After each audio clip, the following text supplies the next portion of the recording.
안녕하세요. 11월 20일 어느덧 토요일입니다. 또 한 주간 하나님께서 허락하신 시간 열심히 잘 살아오셨을 텐데 오늘 하루 주님 안에서 잘 마무리하시고 거룩하고 복된 귀한 주일 잘 맞이하시기 바랍니다. 다 같이 하나님께 사도신경으로 신앙 고백 드립니다. 나는 전능하신 아버지 하나님 천지의 창조주를 믿습니다. 나는 그의 유일하신 아들 우리 주 예수 그리스도를 믿습니다.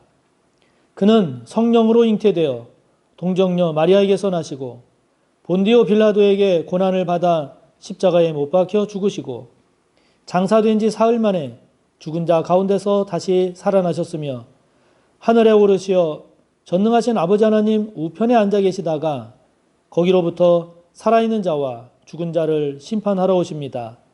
나는 성령을 믿으며 거룩한 공교회와 성도의 교제와 죄를 용서받는 것과 몸의 부활과 영생을 믿습니다. 아멘. 오늘 우리가 함께 나눌 말씀 요한계시록 2장 18절에서 마지막 29절까지입니다.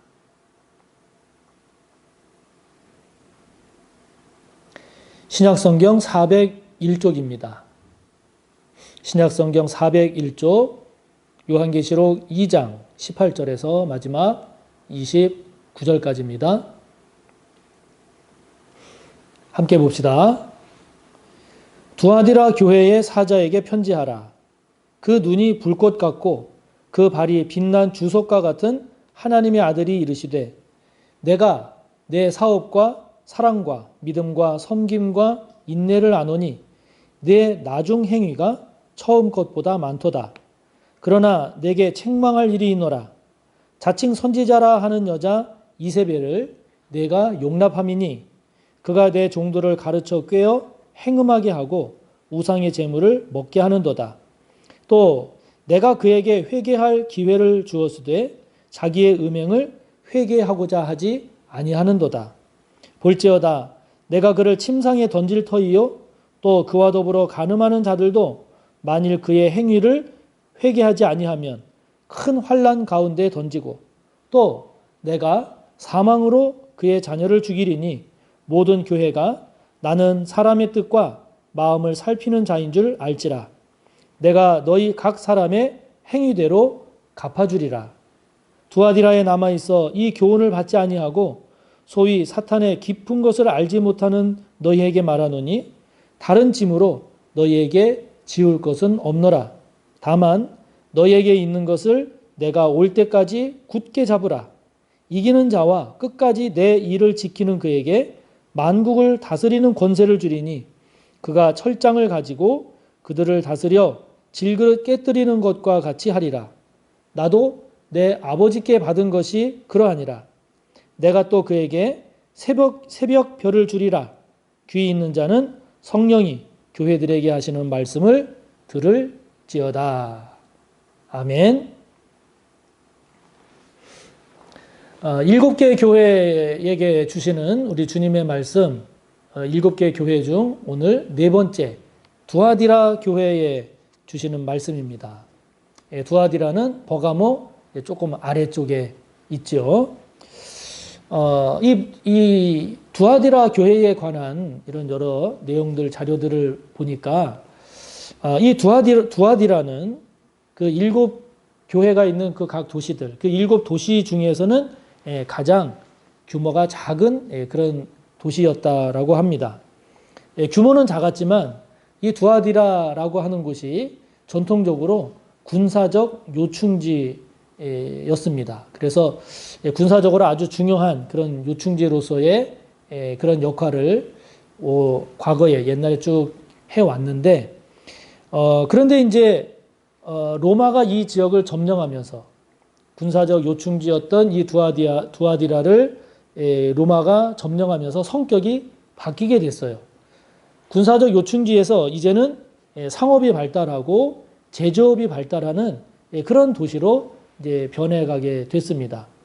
이렇게 변해가면서 나타난 이 두아디라의 중요한 하나의 특징 중에 하나가 무엇인가 하니 길드가 다른 말로 말하면 조합이죠. 우리식으로 말하면 조합이 많이 생기면서 그 조합이 강력한 힘을 발휘하는 강력한 영향을 끼치는 그런 성격의 도시가 되었던 것이 이 두아디라의 특징 중에 하나입니다. 이 점이 이제 왜 의미가 있는 거 아니? 길드, 즉 조합이 강하게 되면 그 조합의 영향력이 강하면 조합의 비위를 맞추지 않으면 경제 활동을 제대로 할 수가 없는 거죠. 그래서 이 길드, 즉 조합의 성격이 어떤 성격을 강하게 나타내느냐에 따라서 이제 성도들이 거기에서 경제 생활을 하는 데 있어서 큰 영향을 받게 되는데, 그런데 이제 이 당시에 이 두아디라의 그 길드, 조합들이 기독교인들이 많지 않잖아요. 하나님을 섬기는 그런 길드, 조합이 많은 게 아니라 우상을 섬기는 또는 뭐 로마 황제를 섬기는 이런 우상을 섬기는 길드의 영향력이 강한 겁니다. 그러니까 그것이 강하면 강할수록 두아디라 교회 성도들은 경제 생활하기가 그만큼 쉽지 않은 거죠. 타격을 받는 겁니다. 이런 두아디라 교회를 향해서 주님께서 그런 환경에 처해 있으면서 신앙생활하는 두아디라 교회 또 성도들을 칭찬하신 그 내용을 보면 이것을 칭찬하십니다. 19절을 보면 내 사업과 사랑과 믿음과 섬김과 인내를 내가 아는데 특별히 두아디라 교회 성도들의 잘한 점, 그 무엇인가 하니 나중 행위가 처음 것보다 많았다는 거예요. 여기 많았다라는 것을 세번역 성경을 보면 훌륭했다라고 하는 겁니다. 그러니까 나중 행위가 처음 행위보다 훌륭했다. 참 이게 귀한 모습이죠. 처음보다 나중이 더 좋아졌다는 거 아닙니까? 신앙이든 하나님과의 주님과의 관계든 주님께서 기뻐하실 만한 모습이 처음보다 나중이 더 좋아졌다는 겁니다. 더 훌륭해졌다는 거죠. 에베소 교회하고 다르잖아요. 에베소 교회는 처음 사랑을 버렸기 때문에 책망받았는데 이 두아디라 교회는 나중 행위가 처음 것보다 많은 훌륭한 그런 모습을 보여서 주님으로부터 칭찬을 듣습니다. 여러분, 저와 여러분의 신앙 또한 삶의 모습 또한 두아디라 교회에 칭찬 들은 것처럼 처음보다 나중이 더 훌륭하고 더 좋기를 축복합니다. 사업이든 사랑이든 믿음이든 인내든 섬김이든 이러한 것들이 처음보다 나중이 더 좋은, 더 훌륭한 저와 여러분이 되시기를 축복합니다. 하나님과의 관계에서 저와 여러분이 더 좋아진 것 잘 더 유지하시기 바랍니다. 만약에 이 말씀을 묵상하면서 지금보다는 앞으로 이러한 점이 더 좋아져야 되겠다. 이러한 점이 더 좋아졌으면 좋겠다라고 하는 게 있습니까? 적어보십시오. 적으셔서 그것을 신앙의 삶의 과제로 놓으시고 그렇게 되기 위해서 기도하십시오. 그렇게 되기 위해서 애써 봅시다. 그래서 처음보다 나중이 더 좋아지는, 더 많아지는, 더 훌륭해지는 저와 여러분의 모습을 보이기를 축복합니다. 반면에 책망당한 게 있죠. 두아디라 교회의 경우에는 주님으로부터 어떤 책망을 들었습니까? 20절에 나오는 것처럼 자칫 선지자라 하는 여자 이세벨을 너희가 용납한 것이다 하는 겁니다. 여러분, 이세벨이 누굽니까? 북이스라엘 아합 왕의 아내가 이세벨이죠. 이 이세벨의 가장 특징적인 내용이 무엇입니까? 그 북이스라엘 아합의 부인으로 와서 북이스라엘을 완전히 우상을 숭배하는 바알과 아세라를 섬기는 그런 우상 숭배의 나라로 만드는데 결정적인 가장 앞장섰던 사람이 이세벨이죠. 그러니까 이세벨 그러면 신앙을 변질시키는 사람, 신앙을 무너뜨리는 사람, 신앙을 잘못된 길로 유혹하고 인도하는 사람의 아주 대표적인 의미죠. 이 두아디라 교회가 그와 같은 역할을 하는 이세벨을 용납했다는 겁니다. 용납을 해서 그 20절에 나오는 것처럼 성도들로 하여금 행음하게 하고 우상의 제물을 먹게 했다는 거죠. 여기 행음을 하고 우상의 제물을 먹게 했다라고 하는 이 말이 실제 우상을 섬기게 하고 그 음식을 먹게 했다. 이런 것도 물론 있을 수 있겠지만 이것이 주는 의미는 그만큼 이 두아디라 교회 성도들로 하여금 신앙의 지조를 버리게 했다는 겁니다. 신앙이 변질되게 만들고 신앙을 타락시켰다는 거죠. 그러한 것을 교회 안에 그대로 용납했다라고 하는 거니까 이 이세벨로 표현되는 그 사람, 이제 이세벨이라고 하는 걸로 봐서는 여성인 것으로 보이기는 합니다만은 그 이세벨로 지칭되는 그 사람, 그리고 그 추종 세력이 교회 안에서 꽤 뿌리가 깊었던 것으로 보입니다. 그렇기 때문에 이렇게 성도들로 하여금 신앙의 지조를 저버리게 하고 그리고 신앙이 변질되도록 잘못된 길로 가도록 그렇게 유도하고 그런 일을 하게 했는데 그것을 용납했다는 거죠. 주님이 그것을 지금 책망하고 계십니다. 우리도 마찬가지죠. 우리도 저와 여러분 개인적인 차원이든 교회적인 차원이든 우리가 어느 정도 뭐 이렇게 용납할 수도 있고 또 용납하는 어떤 그런 범위가 있잖아요. 그러나 이것만은 안 돼. 이거는 넘어서는 안 되는 선야라는 게 우리의 신앙에도 인간관계에도 있지 않습니까? 그런데 그러한 것들을 저와 여러분이 다 만약에 용납해서 지금 여기 나오는 것처럼 그런 저와 여러분의 신앙이요 삶이 된다라고 하면 안 되겠죠. 당연히 안 되겠죠. 그러므로 저와 여러분이 용납하고 있는 이래서는 안 되는데라고 여겨짐에도 불구하고 용납하고 있는 그런 뭐 사람과의 관계일 수도 있고 잘못된 생각일 수도 있고 잘못된 행동이나 삶의 모습일 수도 있습니다. 그러한 것들 가운데 용납돼서는 안 되는데도 불구하고 저와 여러분이 지금 용납하고 있는 그와 같은 모습은 혹 없느냐 하는 겁니다. 이세벨을 용납하듯이 말이죠.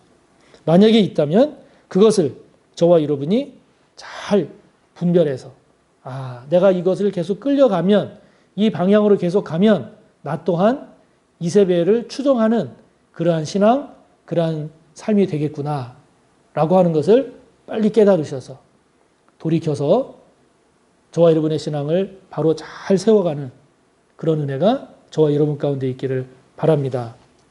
그러면서 두아디라 교회를 향하여 주님께서 권면하시는 것이 있습니다. 무엇을 권면하시는 거 하니?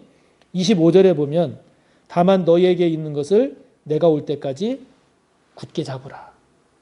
굳게 잡으라고 주님께서 당부하십니다. 주님이 올 때까지 너희 안에 있는 것을 굳게 잡아라. 여러분, 우리가 굳게 잡아야 할 것이 뭐겠습니까?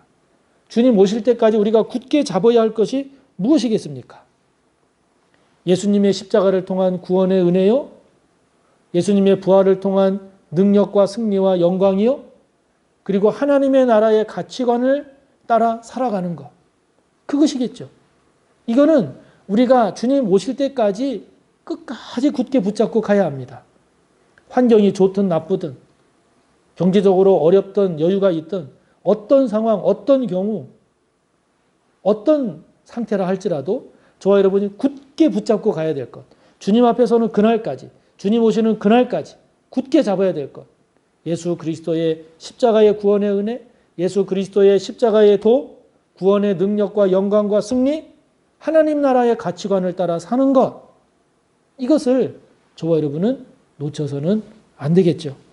그렇게 살아가는 자에게 만국을 다스리는 권세 주신다 합니다.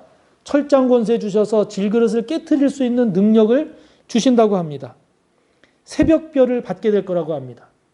요한계시록 22장 16절을 보면 예수님을 가리켜서 광명한 새벽별이라고 그랬습니다.